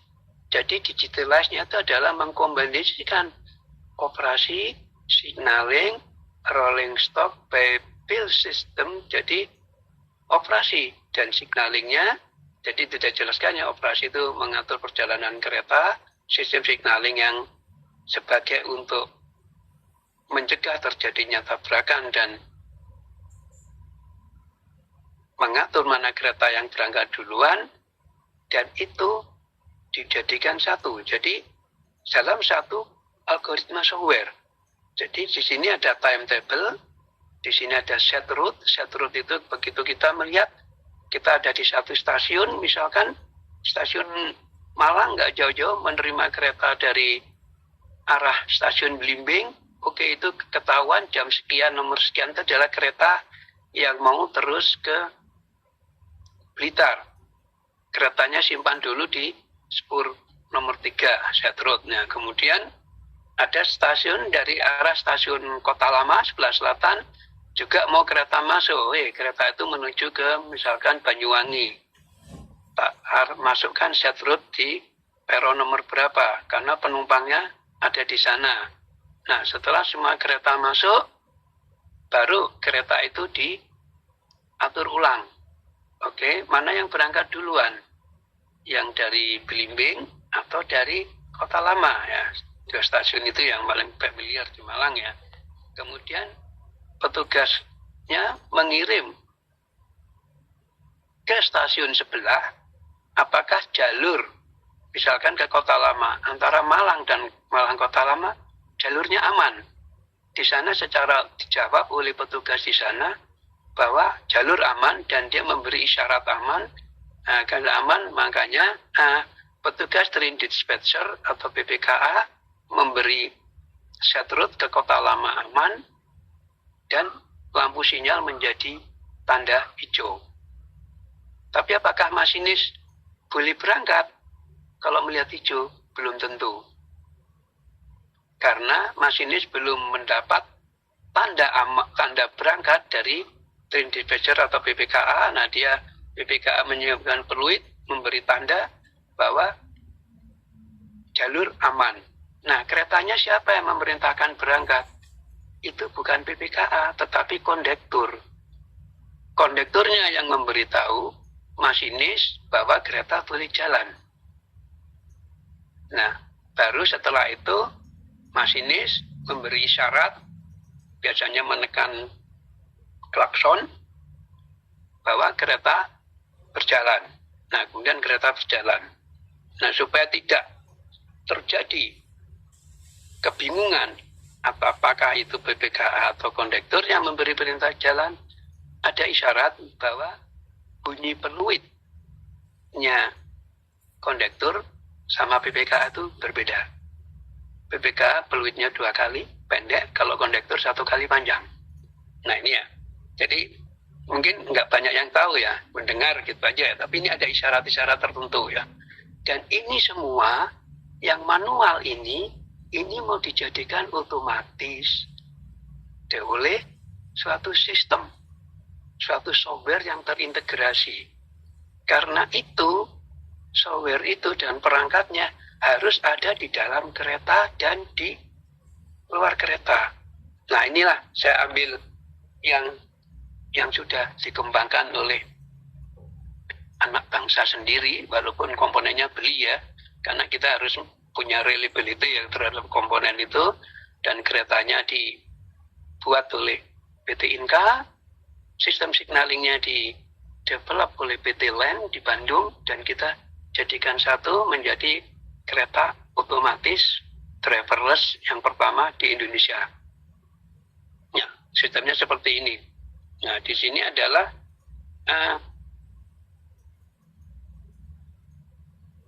ada bis prosesor, bis yang sangat reliable, yaitu yang kita sebut dengan nama tadi terlihat nama OPCU ya, artinya on board control unit ya.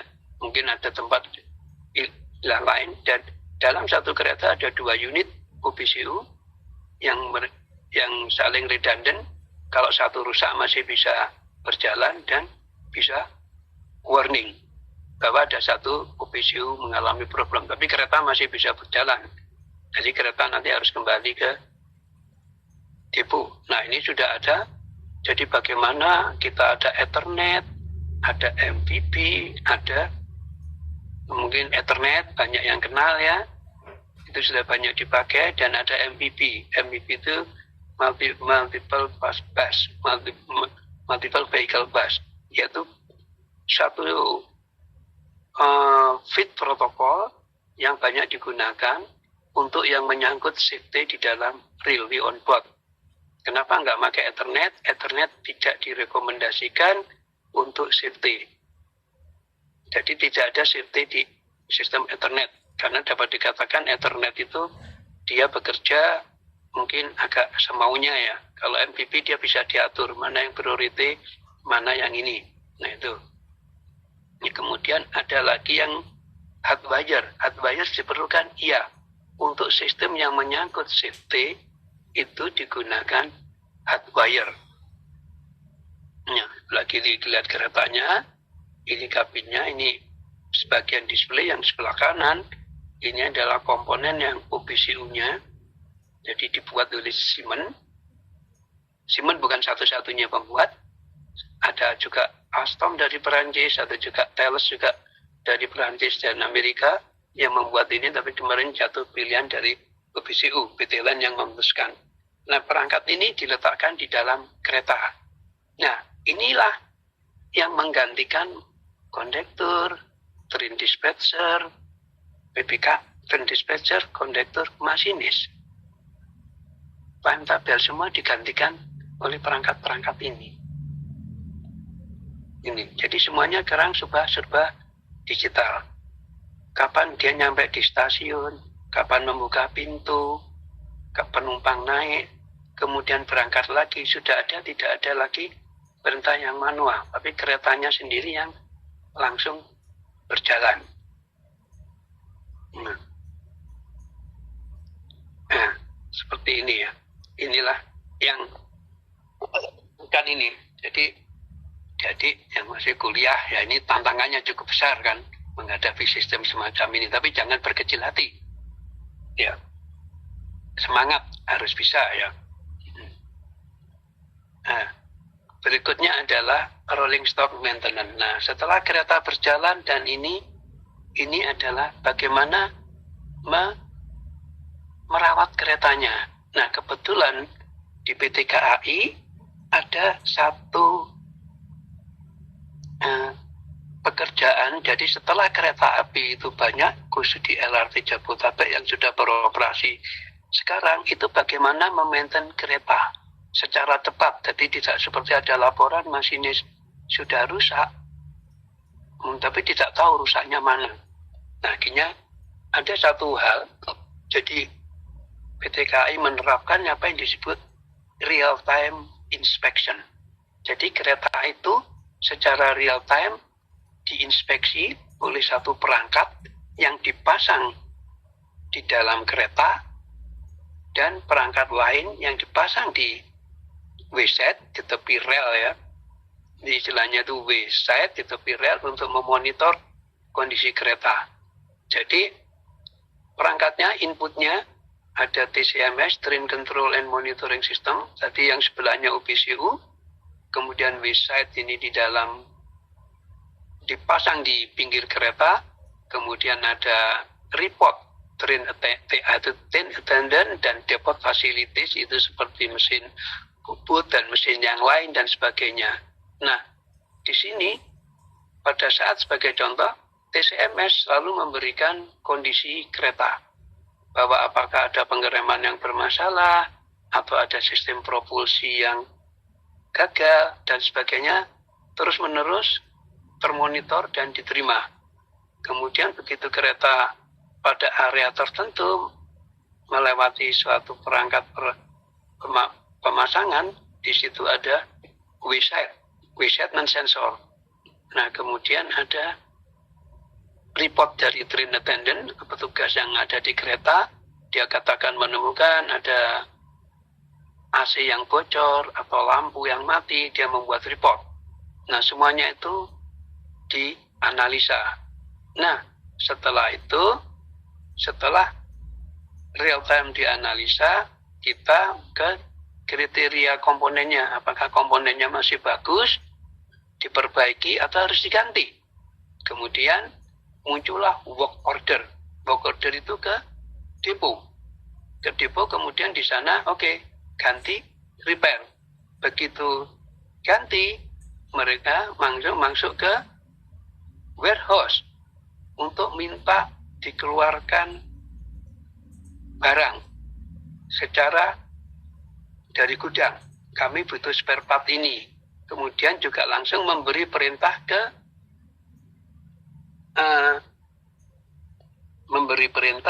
ke petugas maintenance supaya mengganti yang rusak.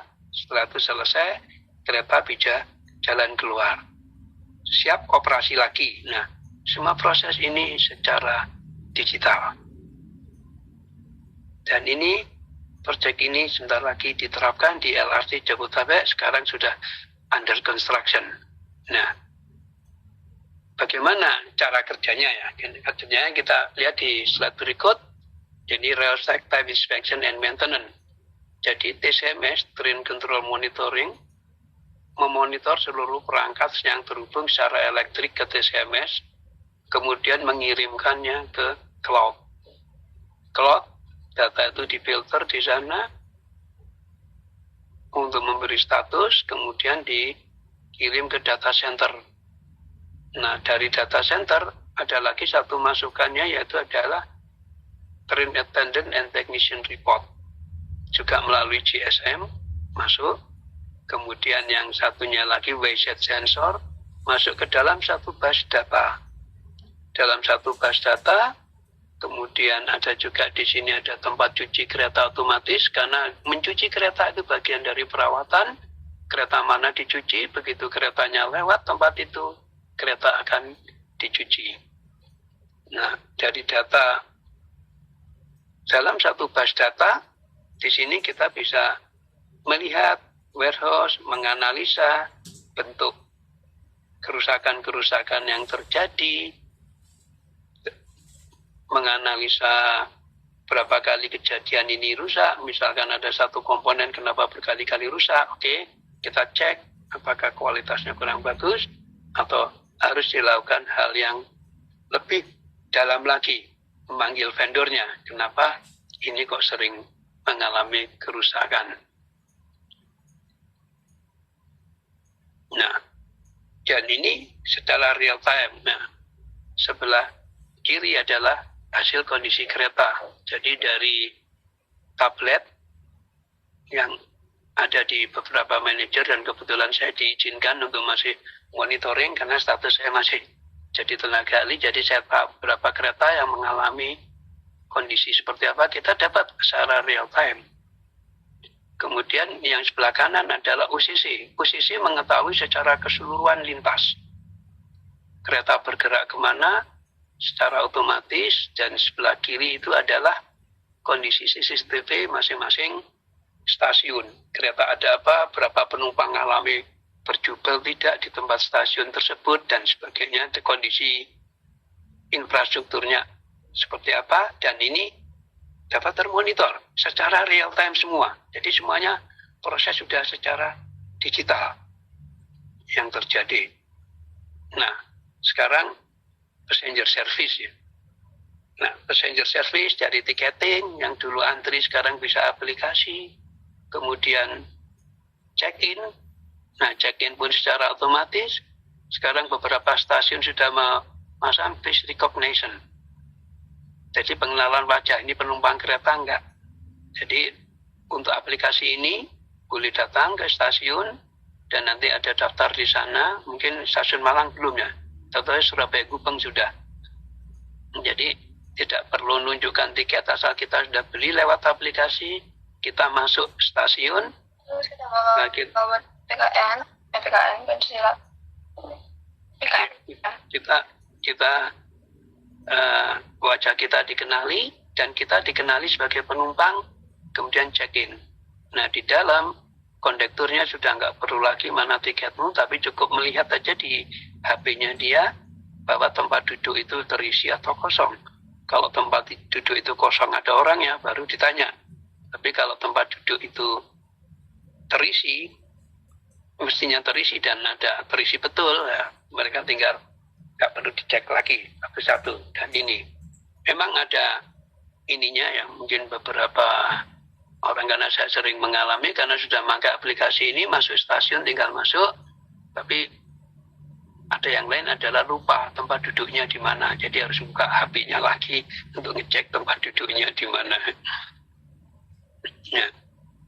Ya, ini yang kita ya, proses digitalisasi kereta. Iya, ini. Terima kasih atas paparan yang menarik ini. Perkereta apian di Indonesia yang semakin digitalize, ya, menyesuaikan dengan teknologi elektronika dan komputer. Ya, terima kasih Mas Purnomo untuk angkatan 83. Kita lanjutkan tentang pertanyaan ya. Silakan dari audiens, dari mahasiswa ataupun alumni. Iya. Siapa yang bertanya langsung hidupkan itu ya mikrofonnya langsung, Pak. Silakan. Mas Raka Raditya Pradana, mengenalkan diri silakan. Sebentar, Mas Muhammad Zidan. Mas Muhammad Zidan langsung silakan.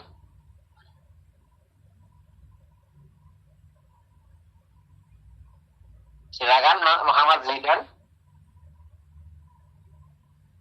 Ya, silakan. Silakan, ada 3 pertanyaan tadi. Mas Raka Raditya, atau Muhammad Zidan dulu, Muhammad Zidan. Silakan dihidupkan.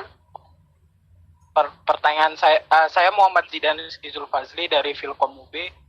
Izin bertanya Pak, pertanyaan saya, apakah kelebihan dan kekurangan dari penyaluran energi kereta api dengan rel dan katenari, dan di situasi apa masing-masing opsi lebih cocok untuk digunakan? Iya. Langsung Mas Purnomo. Ya, monggo ya. Makasih pertanyaannya ya. Catenary itu dipasang di atas kereta. Dia tidak terpengaruh oleh pergerakan pada switch atau point whistle tadi. Ya. Jadi kemanapun rel itu berbelok dan bersilangan, kereta apinya itu selalu mendapat power terus. Itu kelebihannya catenary. Cuma kelemahannya, kawat trolinya itu mempunyai umur. Jadi kawat troli itu adalah satu kawat yang menyentuh bagian kereta yang disebut pantograf untuk menyalurkan energi ke dalam kereta, itu punya umur yang tidak, walaupun umurnya lama, tapi makin lama makin aus, dan itu harus diganti secara berkala, dan juga tekanannya. Jadi karena dia disentuh pantograf, tentunya dia akan melendut. Nah, di sini dia harus selalu dijaga tekanannya, kekencangannya itu. Makanya kalau melihat di stasiun, kalau yang bagi adik-adik yang di Jakarta, coba lihat di pinggir stasiun itu ada bandul ya, di ujung tiang catenary itu untuk menjaga tekanan catenary. Nah, third rail tidak punya masalah di situ karena dia bentuknya sangat rigid. Di dalamnya campuran aluminium, tapi aluminium alloy, titik sentuh terhadap current kolektor yang disentuh kereta itu dia menggunakan baja. Jadi usianya sangat awet. Pengukuran yang saya lakukan di Kuala Lumpur hanya berkurang 1 mm untuk operasi selama 19 tahun. Itu kelebihannya di sana. Walaupun ongkosnya lebih mahal, tetapi dapat dikatakan itu free maintenance. Cuma kelemahannya, pada saat melewati switch, dia harus dipotong. Karena dia akan nggak bisa melewati satu switch, dia ada potongan-potongan gitu. Kalau disambung terus kan, keretanya nabrak trailnya sendiri, dia harus dipotong. Itu aja ininya. Makanya kereta yang itu sudah diantisipasi jarak, berapa jarak potongan trail dan sebagainya. Oh, itu ya, Mas Zidan ya. Pertanyaan berikutnya masih ada 3 lagi. Mas Raka Raditya Pradana, silakan. Ini Pak. Terima kasih atas waktunya. Dibuka kameranya ya. Mas Ya Pak, mohon maaf saya belum bisa on cam karena kamera saya sedang trouble. Oh, siap. Silakan. Ya, pertanyaan saya untuk materi ini, saya penasaran apakah grade of automation level 4 dan sistem CBTC itu bisa diterapkan di kereta api jarak jauh dan kereta api kecepatan tinggi yang sedang dibangun sekarang itu Pak? Ada aturan safety kalau kereta api jarak jauh itu biasanya mixed traffic. Artinya mixed traffic itu adalah kereta api yang campuran antara kereta penumpang, kereta barang, dan yang lain-lain. Yang dimana ini mempunyai kriteria yang berbeda. Jadi untuk kereta api jarak jauh itu tidak digunakan aplikasinya sebagai level grade of automation 4 atau 3, tetapi biasanya menggunakan yang level 2. Sudah cukup untuk ini. Karena ada apa? Kereta barang tidak mungkin kita otomatiskan seperti kereta penumpang. Itu ya. Tapi kalau untuk high speed, karena adanya alasannya safety, dia butuh emergency dan butuh tindakan yang cepat. Yang level tertinggi adalah level 3, tetapi masih ada masinis yang ada di sana. Untuk dalam kondisi tertentu dia bisa menghentikan kereta secara cepat. Kalau level 4 sudah nggak mungkin karena benar-benar fully attended. Makanya kebanyakan CBTC level 3 dan 4 itu digunakan untuk LRT yang sifatnya closed loop. Nah, ini dan ini ada lagi ya, ini untuk remote dan monitoring dari Pak Joko TUP 2007 tersebut menggunakan jarak KAI sendiri atau pakai operator telemis Pak Motor ya. Oh, ya. Untuk monitoring kereta yang safety signaling yang disebut vital system itu tidak boleh menggunakan jaringan publik. Jadi menggunakan jaringan yang digunakan oleh KAI sendiri. Itu ininya. Karena ada unsur safety yang harus dipegang. Jadi kalau jaringan publik kan bisa diterobos orang nanti. Jadi ini nggak boleh. Bahkan alokasi frekuensinya sudah minta izin ke Kominfo bahwa alokasi ini untuk kereta api. Siapapun operatornya. Jadi minta ke sana dan tidak dipakai, dibuka untuk publik.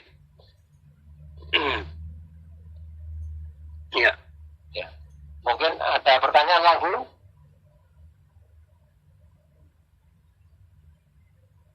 Ada pertanyaan lagi dari Afifah Naswa? Ya, silakan langsung aja. Mungkin saya bertanya ya, apa? Nah, monggo Pak. Itu kan kalau UGM itu kan agama itu kan bisa dapat potongan mungkin bisa ditanya ya mengapa agama itu bisa alumni Gajah Mada itu kalau naik kereta api bisa dapat diskon ya. Kalau UB kok belum bisa gitu lah. Bagaimana Mas Purnomo itu ya kebijaksanaannya itu kira-kira? Itu sih tergantung nanti pendekatan antara intuisi ya Mas ya. Jadi intuisi pendekatan nanti kelebihannya apa, ininya apa. Bisa jadi yang alumni keagama yang selalu dapat, karena PTKA itu ada diskon khusus terutama untuk orang yang 60 tahun ke atas ya, itu ada diskon khusus 25% secara otomatis tinggal daftar di stasiun. Dan ini aplikasi IKAI aksesnya langsung dimasukkan gitu. Jadi itu ini ada kerjasama khusus yang saling menguntungkan, nanti bisa seperti itu. Contohnya kalau kita rombongan membeli tiket kereta rame-rame, satu gerbong diborong, itu juga ada diskonnya. Nanti semoga nanti teman-teman yang dari Bandung, Jakarta bisa rame-rame rombongan. Syukur-syukur kalau jumlahnya 200-300 lebih bisa menggunakan namanya KLB, kereta luar biasa. Jadi mau berangkat jam berapa, 300 orang, oke, kereta api bisa menyiapkan itu kereta khusus. Gitu. Kalau itu terus bertanya lagi nih Pak Purnomo ya, jadi kalau masalah NK sendiri bisa nggak dia membuat kereta api ya, mulai desainnya, kemudian desain 3D-nya, prototype-nya, itu prosesnya bagaimana ya Pak Purnomo ya? Iya, proses dalam membuat desain kereta api tentunya dari banyak aspek. Salah satu yang digunakan yang bisa dimulai oleh PT Inka, karena saya juga bekerja sama dengan PT Inka itu mulai tahun 95 ya dulu ya. Dan mungkin ada di Suwon dan sebagainya yang di sana ya. Yang alumni UB di PT Inka cukup banyak. Itu mereka mulai mendesain, mulai perhitungan dulu. Spesifikasi kereta yang diminta apa, berapa penumpangnya, berapa ininya, dan itu adalah topografi yang akan dilewati itu seperti apa. Tanjakan, ada lengkung trek berapa, kemudian PT Inka mendesain. Setelah Inka mendesain, di sana yang dimulai dengan yang namanya basic design. Basic desainnya muncul, oke, bentuknya panjang sekian, lebar sekian, berat sekian, dan baru setelah itu mereka detail. Jadi sistem pengeremannya pakai ini, berapa kompresor angin yang dibutuhkan, propulsinya berapa motor yang diperlukan, dihitung dan sebagainya. Sampai kemudian detail yang kecil-kecil, berapa hitungan AC, berapa hitungannya dan sebagainya. Karena seperti AC dan sebagainya, PT Inka sudah mampu membuat sendiri. Jadi dapat dikatakan cukup banyaklah lokal konten dalam negeri PT Inka untuk kereta api, dan untuk sistem perkereta-apian secara keseluruhan. Karena di dalam satu proyek kereta api itu adalah yang man hour cukup besar, itu adalah dalam integration-nya. Integration inilah yang alhamdulillah sudah banyak dipegang oleh orang-orang Indonesia sendiri. Jadi final cost di proyek kereta api kita jauh lebih murah daripada di negara lain. Misalkan Malaysia, walaupun mereka itu maju, karena saya juga 4 tahun mengerjakan LHT-nya Malaysia, tapi ada satu hal, semuanya dikerjakan oleh orang-orang asing, dan orang Malaysia dapat dikatakan terima jadi. Ya itu perbedaannya dengan orang kita mau berpayah-payah bekerja merealisasikan impian kita. Jadi begitu ada problem, ada ini, kita dengan lebih cepat gampang untuk melakukan perbaikan dari problem tersebut dan punya pengalaman untuk langkah selanjutnya, untuk proyek selanjutnya gitu. Ya. Terima kasih banyak. Mungkin masih ada lagi? Kalau tidak ada, kami akhiri saja. Terima kasih atas penjelasannya. Mulai Mas Purnomo, beliaunya angkatan TUP yang memang dari kurikulum VT-nya memang pakar ya. Terus kira-kira misalkan kalau mahasiswa mau minta data untuk skripsi, kira-kira bisa nggak ya tentang perkara kereta apian? Seperti ada angkatan yang sebelumnya sudah pernah juga. Mungkin zaman-zaman sekarang alumni, mungkin mahasiswa TUP ataupun Filkom yang mau membuat data ataupun skripsi PKL, apakah bisa diperbolehkan di sana ya Pak Pur? Ya, diperbolehkan dan sangat ini. Mungkin saya akan mengambil satu contoh video ya, video integrasi ya. Ya, mari. Coba ada nggak yang video integrasi kereta? Sebentar mas, saya carikan. Sebentar saya carikan video integrasi kereta. Nah, ini akan coba saya share video integrasi kereta yang ini sudah ya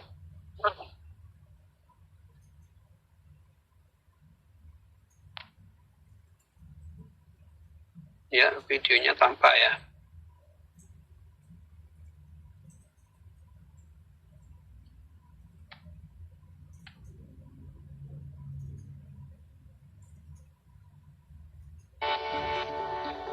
Tampak mas ya videonya. Ya, sudah dengar, bisa. Solusi digital generasi terbaru dengan satu tujuan, yaitu untuk meningkatkan kelancaran informasi dan memastikan IMAM itu Integrated Maintenance and Asset Management dan teknologi konektivitas. Aplikasi TA Mobile atau Train Attendant Mobile adalah digitalisasi pelayanan tanpa kertas yang menggunakan smart device, sehingga semakin memudahkan pelaporan secara cepat, tepat, dan aktual oleh train attendant atas setiap gangguan dan potensi risiko. Setiap laporan yang masuk akan segera ditindaklanjuti dengan rencana pemeliharaan yang cerdas sebagai antisipasi gangguan agar tidak berdampak kepada layanan LRT.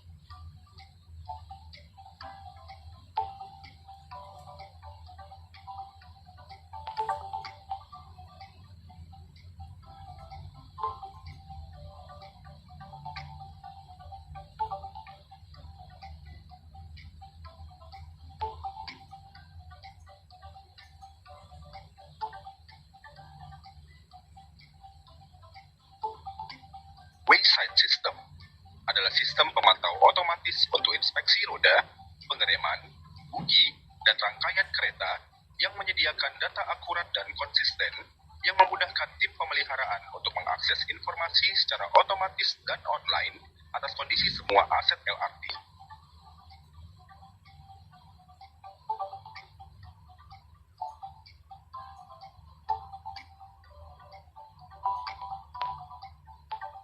EAMS atau Enterprise Asset Maintenance Management System menyediakan solusi otomatis yang terintegrasi untuk menentukan prioritas perintah kerja kepada tim pemeliharaan. EAMS terintegrasi dengan status kesehatan kereta, sistem pemeliharaan yang terjadwal, dan pengelolaan aset yang cerdas untuk menjaga layanan tetap prima, efektif, dan efisiensi biaya. Sistem ini didukung dengan konektivitas dan IoT yang andal dan terpercaya. Sistem pengelolaan suku cadang termasuk pengadaannya dilakukan secara terpadu